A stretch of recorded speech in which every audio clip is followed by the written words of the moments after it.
శ్రీమతి నమః. సల్మాన్ ఖాన్ గారు గణేష్ చతుర్థి వస్తుంది కదా, ఆ పండుగలకి ఎకో ఫ్రెండ్లీగా మీరు పండుగ జరుపుకోండి, నేను కూడా అలాగే జరుపుకుంటాను. ఆ సముద్రం దగ్గర ఆ పరిసర ప్రాంతాల్లో కాళ్ళు చేతులు వినాయకుడివి కనిపిస్తూ ఉంటే బాధ కలుగుతోందని ఎంత సహృదయంతో చేశారో. సల్మాన్ ఖాన్ గారికి ఒక మాట చెప్తున్నాను, మీరెవరు మా ధర్మంలో, మా మతంలో, మా పండుగలలో వేలు పెట్టడానికి? మీరు ఎవరు మాకు సలహాలు ఇవ్వడానికి? మీకు సలహాలు ఇచ్చే అర్హత ఉంది అని అనుకునే ముందు గోమాతలని సంహరిస్తున్నారు కదా మీ పండగలప్పుడు, రక్తం ఏరులై పారుతోంది కదా ప్రతి చోట. అలా గోమాతలని సంహరించే చోటకి వెళ్ళి ఎకో ఫ్రెండ్లీగా ఉండాలి, జీవహింస చెయ్యకూడదు, పాపం ఆ ప్రాణిని చంపకండి అని వాళ్ళ దగ్గరికి వెళ్ళి వాళ్ళ చేత గోవధని ఆపించింది.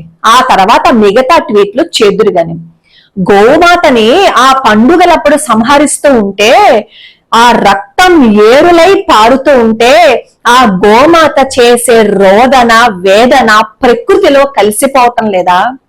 ప్రకృతి ఏడవటం లేదా?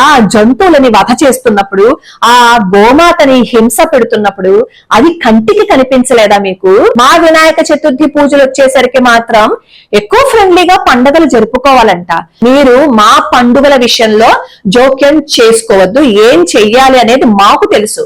కనీసం మీ పండుగల సమయంలో గోమాతలని హత్య చేసేస్తున్నారు, వధిస్తున్నారు, ఆపండి అని చెప్పి ఎంత మందికి చెప్పినా మా మాటలు అరణ్య రోదనే అయ్యాయి తప్ప ఎవరూ పట్టించుకోలేదు. పాపం ప్రకృతి మీద అంత సామాజిక స్పృహ ఎక్కువైపోతే ముందు ఆ గోవధని ఆపించండి. మరి బంగ్లాదేశ్ లో హిందువులని ఊచకోత కోసేస్తున్నారు కదా, హిందూ దేవాలయాల్ని నాశనం చేసేస్తున్నారు కదా, గోవులని కూడా వధిస్తున్నారు కదా, అప్పుడు ఏమైపోయిందమ్మా ఈ నోరు? మరి కోల్కతాలో ఆ అమ్మాయిని ఇబ్బంది పెట్టారు కదా, ఆ అమ్మాయి విషయంలో ఎందుకు మాట్లాడలేకపోయారు? అంటే మీ ఇమేజ్ కి ఏమైనా దెబ్బ తగులుతుందనా? గోమాతల విషయం గురించి ఏమైనా మాట్లాడినా, హిందువుల గురించి ఏమైనా మాట్లాడినా మీ మీదకి యుద్ధానికి వచ్చేస్తారనా? మీరు చెప్పుకున్నారు కదా హిందూ ముస్లింల సమ్మేళనమే నేను అని చెప్పి. మీరు ఎన్ని చెప్పుకున్నా ముందు మీ మతంలో వాళ్ళకి చెప్పండి, గోవధ చెయ్యొద్దు, గోవులని కాపాడండి, గోవుల రక్తం ఏరులై పారితే ప్రకృతికి నష్టము అని చెప్పి అప్పుడు మీరు మిగతా విషయాల జోలికి రండి. అనవసరంగా మా విషయాల్లో మీరు వేలు పెట్టద్దు. ఎకో ఫ్రెండ్లీగా ఉండండి అన్నారు కదా, మీరు నేషనల్ ఫ్రెండ్లీగా ఉన్నారా? మరి నేషనల్ ఫ్రెండ్లీగా లేని మీరు ఎకో ఫ్రెండ్లీగా ఉండండి అని ఎలా చెప్పారు? మీకు రాజకీయంగా టర్కీ దేశస్తులతో మంతనాలు కావాలి, ఈ భారతదేశం మీద ఎవరైతే అసహ్యాన్ని చూపిస్తూ ఉంటారో, ఎవరైతే దండయాత్రకి దిగాలని అనుకుంటారో వాళ్ళతో మాత్రం మీకు మంతనాలు కావాలి, స్నేహం కావాలి. అక్కడ మాత్రం మీరు నేషనల్ ఫ్రెండ్లీ మాత్రం చూపించరు, కానీ ఇక్కడికి వచ్చేసరికి ఎకో ఫ్రెండ్లీ కావాల్సి వచ్చిందంట. ప్రతి వాడికి బాగా లోకువైపోయాం హిందువులంటే. వేలు పెట్టి మీరు ఈ పండగ చేసుకోకండి, ఆ పండగ చేసుకోకండి అంటారు. ప్రతి వాడు బయలుదేరిపోతాడు సామాజిక సంస్కర్తల్లాగా. మరి దీపావళి పండగ చేసుకుంటేనేమో వాయు కాలుష్యము, పాప శబ్దానికిట ఈ జంతువులు వినలేకపోతున్నాయట, పరిగెత్తుకుని పారిపోతున్నాయంట, వాటిని చూస్తే జాలేస్తోందని ట్వీట్ చేసే ఈ మహానుభావులందరూ ఈ జీవులన్నిటి కోసుకుని తినేస్తున్నప్పుడు గుర్తుకు రాలేదా ఈ జంతువులు ఎంత బాధపడి ఉంటాయో మనం ఈ మాంసాహారం తినకూడదని చెప్పి? అలాగే ఈ వినాయక చతుర్థి పండగ చేసుకుంటేట పాపం నీటి కాలుష్యం పెరిగిపోతుందిట. ఈ సోకాల్ సెక్యులర్ హిందువులకి ముందు మీలో ఉన్న లొసుగులు మీరు సరిదిద్దుకుని ఆ తర్వాత మా సంప్రదాయంలో వేలు పెడుతురు, గాని ముందు గోవధలు చేయకుండా గోవులను ఎలా కాపాడాలనేది మీరు ముందు చూడండి. జంతువుల్ని చంపకుండా మీరు ఏదైనా సరే ఒక గొప్ప కార్యక్రమాన్ని చేసి ఆ తర్వాత ఉద్రిగని మా పండగల జోలికి. అలాగే మొన్న కర్ణాటకలో సిద్ధరామయ్య గారు పాప ఎంత ఉదార స్వభావంతో ఆయన పేరులో రామయ్య పెట్టుకున్నారో మన రాముడి మీద ప్రేమతోటి. పాప ఆయన ఏం చేశాడో తెలుసా?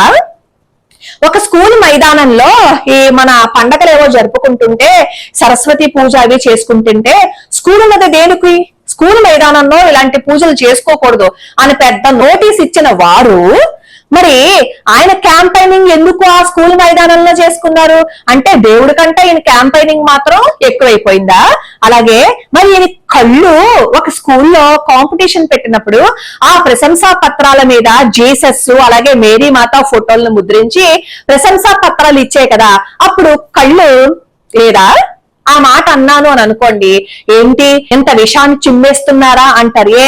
మీరు మా పండగల మీద మా దేవీ దేవతల మీద విషం చిమ్మినప్పుడు లేదా? పండగ జరుపుకోవద్దు, మీరు పండగ చేసుకోవద్దు అని అనే మాట అయితే మీరు మీ క్యాంపెయినింగ్ ఎందుకు చేసుకుంటున్నారు? ఆ సర్టిఫికెట్స్ మీద ఇతర మతస్థుల చిహ్నాలు ఎందుకు ఉన్నాయి? వీటికి కూడా సమాధానం చెప్పాలి కదా. మిగతా వాళ్ళకి చెప్పలేని ఈ చేతకాని వాళ్ళందరూ ఏం చేస్తారంటే హిందూ ధర్మం మీద పడి ఏడుస్తారు. బాగా లోకుగా దొరికింది వీళ్ళకి. అలాగే సుబ్రహ్మణ్యేశ్వర స్వామి వారి ఆలయం కేరళలో, అక్కడ జన్మాష్టమి వేడుకలు జరుపుకుంటుంటే కొంతమంది కమ్యూనిస్ట్ భావజాలం ఉన్నవాళ్ళు ఈ పండుగని జరపకూడదు అని చెప్పి చాలా రిస్ట్రిక్షన్స్ పెట్టి గొడవ చేశారు.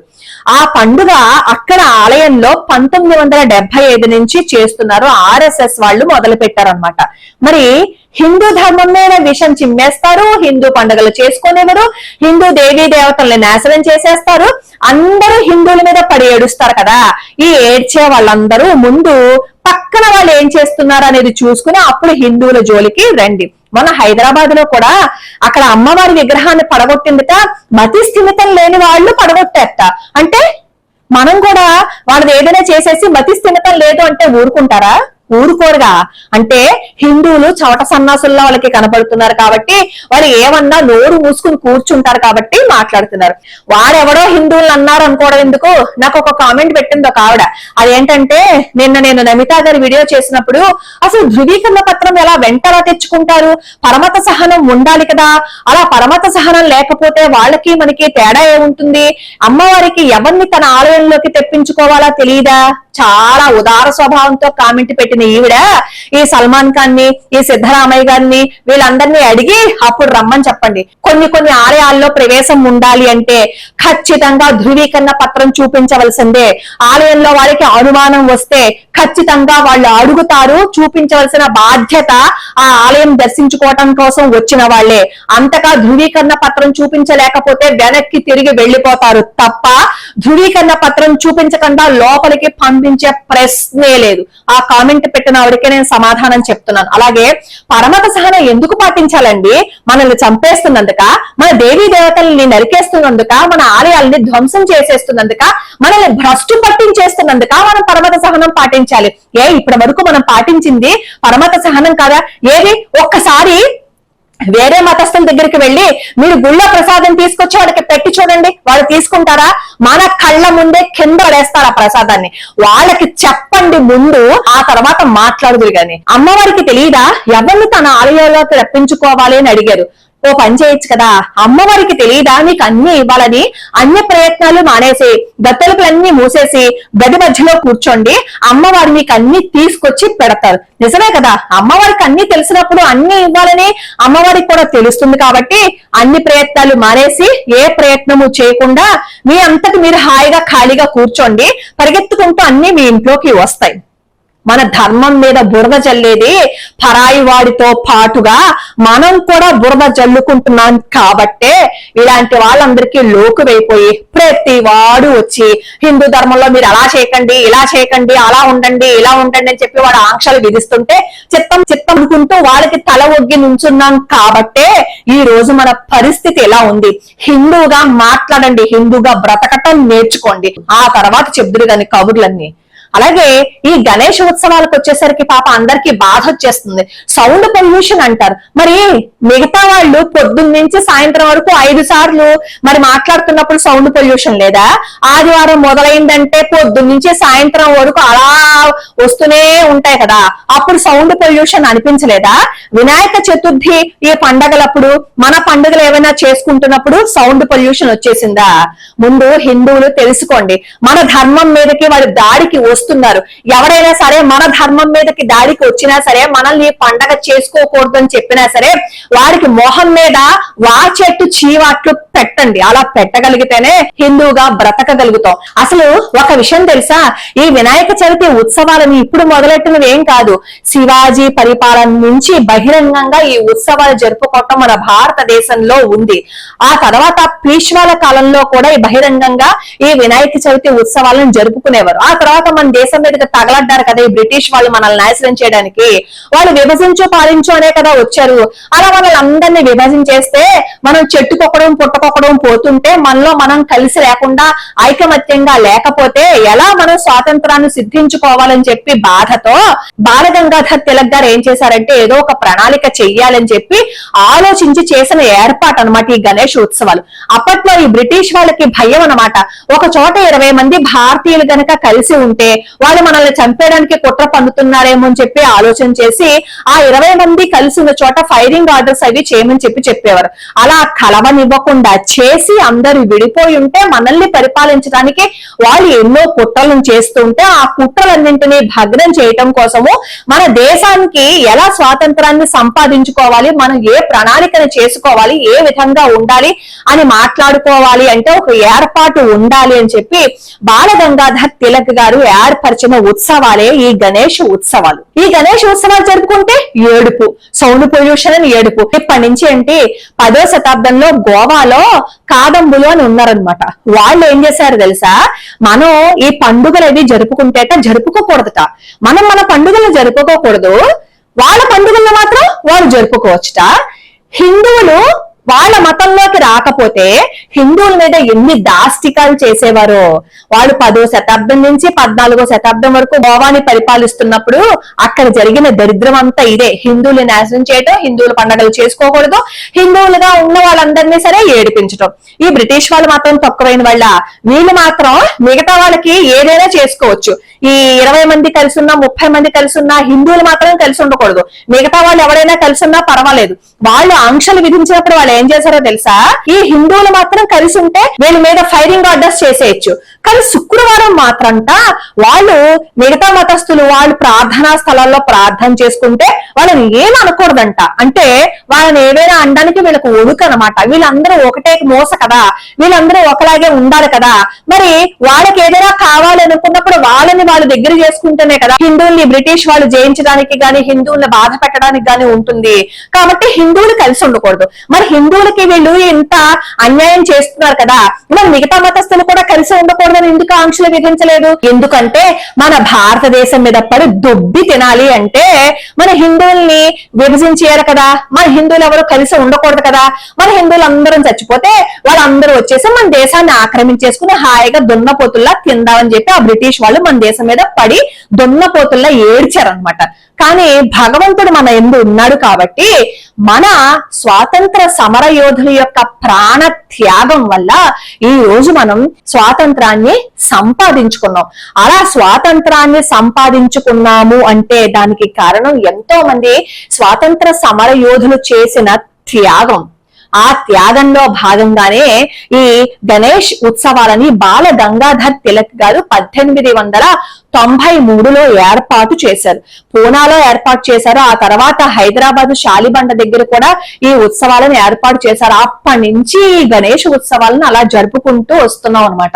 1895లో భాగ్యనగరంలో నివసిస్తున్న మహారాష్ట్రీయులు బాలచంద్ర దీక్షిత్, వక్రతుండ దీక్షిత్, నారాయణరావు ఫిల్కానే, లక్ష్మణరావు సదావర్తే, దాదాచారి కాలే వీరితో పాటుగా కొంతమంది మిత్ర బృందము కలిసి ఈ వినాయక చవితి ఉత్సవాలని ప్రారంభించారు. అప్పట్లో ఏం చేసేవారు అంటే అక్కడ ఉన్న చెరువుల్లోనూ గుంటల్లోనూ నల్లమట్టిని తీసుకొచ్చి చిన్న చిన్న విగ్రహాలను తయారు చేసి ఆ చిన్న విగ్రహాలకి పూజ చేసి సాంస్కృతిక కార్యక్రమాలను మాత్రం చాలా పెద్ద ఎత్తున ఏర్పాటు చేశారు.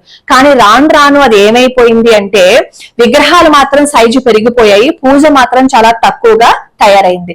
సరే మిగతా వాళ్ళు అన్నారు అంటే అంటారు, ఎందుకు అంటే ఏ సాంస్కృతిక ఉత్సవాలని ఈ బాల గంగాధర్ తిలక్ గారు ప్రవేశపెట్టారో, ఏ సంప్రదాయాన్ని నిలబడాలి అని చెప్పి ఆయన కోరుకున్నారో ఆ సంప్రదాయాన్ని మంట కలిపేస్తూ మనం కూడా ఈ గణేష్ పండుగ ఉత్సవాలలో ఈ డీజే సౌండ్స్ పెట్టడము, జుట్టు విరబోసుకుని ఆ పందిళ్లలోకి వెళ్ళడము, అక్కడ సినిమా పాటలు పెడుతూ పొద్దు నుంచి సాయంత్రం వరకు గడపడం వల్ల మిగతా వాళ్ళందరికీ మనం లోకువైపోతున్నాం. ఈ పందిళ్లు పెడుతున్నప్పుడు మట్టి విగ్రహాలను తయారు చేసి మట్టి విగ్రహాలను అక్కడ ఏర్పాటు చేసుకుని, పెద్ద విగ్రహాన్ని ఉండవలసిన అవసరం లేదు కదా, చక్కగా ఇంత ఉన్న విగ్రహానికైనా సరే భక్తితో శ్రద్ధతో పూజ చేసుకున్నాము అని అనుకోండి, అది హాయిగా చాలా సంతోషంగా ఉంటుంది. పెద్ద పెద్ద విగ్రహాలు పెట్టి డీజే సౌండ్లు పెట్టి సినిమా పాటలు పెట్టి ఈ గుండె పగిలిపోయేంతగా గుండె దడ వచ్చేసేంతగా ఈ డీజే సౌండ్స్ పెడితే ఎవరైనా అక్కడ హార్ట్ పేషెంట్ ఉంటే వాడి ప్రాణాలు కూడా పోతాయి. అంత సౌండ్ పెట్టి ఈ డీజే సౌండ్స్ ని పెడుతూ ఉంటారు. మనం కూడా కొన్ని నియమాలని పాటించాలి. పక్క వాళ్ళని వేలు పెట్టి చూపిస్తున్నప్పుడు మనం కూడా ఇలా ఉండకూడదు అని తెలుసుకుని మనం ప్రవర్తించాము అని అనుకోండి, అప్పుడు పక్క వాడిని అడగడానికి సరిపోతాం. ఒరే నువ్వు ఇలా చేయకరా, నువ్వు ఇలా ఉండకరా. అసలు చెప్పాలంటే మీరు ఆదివారం నాడు చూడండి, ఎక్కడైనా సరే పొద్దున్న నుంచి సాయంత్రం వరకు ఆ దేవుడి పాటలు మాత్రమే వస్తాయి తప్ప సినిమా పాటలు పెట్టుకోవడం మీరు ఎవరైనా విన్నారా? వెళ్ళారు కదా. అంటే ఆ పాటి బుద్ధి కూడా మనకి లేదనమాట. ఈ మంటపాలని పెట్టుకున్నప్పుడు మన సినిమా పాటలు ఈ డీజే సౌండ్స్ పెట్టుకుని అసభ్యకరమైన డాన్సులతో వినాయక చవితి పండుగని మనం కలుషితం చేసేస్తున్నాం. ఈ వినాయక చవితి పండుగకి ఎవరైనా చందా కోసం వస్తే నిర్మొహమాటంగా చెప్పండి, మీరు మట్టి విగ్రహాన్ని మాత్రమే తీసుకుని రావాలి, అలాగే ఈ డీజే సౌండ్స్ పెట్టడము సినిమా పాటలు పెట్టడము అసభ్యకరమైన డాన్సుల్ని చేస్తే మేము ఊరుకోము అని చెప్పండి. అక్కడికి వెళ్లి వాళ్ళని ప్రశ్నించండి. ప్రశ్నించినప్పుడే కదా ఎదుటివాడు ఆ పని చేయకుండా ఉంటాడు. డబ్బులు ఇచ్చినప్పుడు మాట్లాడే హక్కు మీకు కూడా ఉంది కాబట్టి ఇలాంటి అసభ్యకరమైన దృశ్యాలు అవి ఉన్నప్పుడు మీరు ఖండించండి. చక్కగా ఏ సాంస్కృతిక కార్యక్రమాలు ఏర్పాటు చేసుకోవచ్చు కదా. ఈ జానపద కళాకారులు ఎంతో మంది ఉన్నారు, వాళ్ళని పిలిచి చక్కగా అక్కడ కార్యక్రమాలను ఏర్పాటు చేయొచ్చు కదా. మొన్న శంకర మఠంలో హరికథ చెప్తున్న ఆయన ఎంత బాధపడ్డారు అంటే, ఇప్పుడు హరికథ చెప్పేవాళ్ళు అసలు కనిపించటం లేదండి, వాళ్ళు జీవన భృతి కూడా వాళ్ళకి సాగటం లేదు, అందుకే వాడి హరికథ వృత్తిని మానేసుకుని వాళ్ళు వేరే చోట్లకి వెళ్ళిపోతున్నారు అని చెప్పినప్పుడు ఎంత బాధేసింది. ఈ కళాకారుల్ని మనమే కదా ప్రోత్సహించాలి. ఈ కళలని ఇలాంటి పండుగలు వచ్చినప్పుడు, పెళ్లిళ్ళు వచ్చినప్పుడు, పేరంటాలు వచ్చినప్పుడు వీళ్ళని పిలిపించుకుని వాళ్ళ చేత మన జానపద కళల్ని అభివృద్ధి చేసే విధంగా ప్రయత్నాలు చేశాము అని అనుకోండి, అప్పుడు వాళ్ళకి బాగుంటుంది, మనకి బాగుంటుంది. మనల్ని ఇంకొకడు ఎవడు పేరు పెట్టి చూపించడు.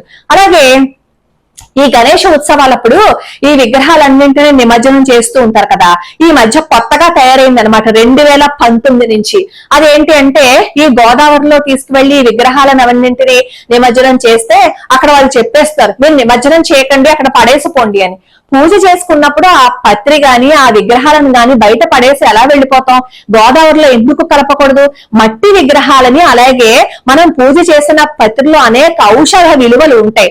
ఆ ఔషధ విలువలున్న ఆ పత్రిని ఎందుకు గోదావరి నదిలో కలపకూడదు అని చెప్పి ఎందుకు నిషేధ ఆజ్ఞలు జారీ చేస్తున్నారు?